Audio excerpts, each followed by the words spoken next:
What's up guys, in this video I'm gonna show you how to make teammates attack opponents in a tag team match in WWE 2K26.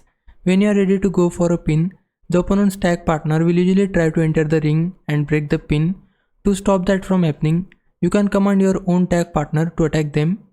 Before going for the pin, make sure your opponent is in a good position so you have time to perform the command. Then press the teammate attack command. On Xbox, press LB plus right on the D-pad. On PlayStation, press L1 plus right on the D-pad. On PC, press U plus 3. As soon as you press this, your tag partner will run toward the opponent's teammate and start attacking them on the apron. This keeps the other teammate distracted and prevents them from entering the ring to break the pin. Now you will have enough time to hit a finisher or complete the pinfall without interruptions, and that's how you can make teammates attack opponents and stop tag partners from breaking pinfalls in WWE 2K26. Hope this helps. If it did, please like this video and subscribe my channel. For now, thanks for watching. Bye bye.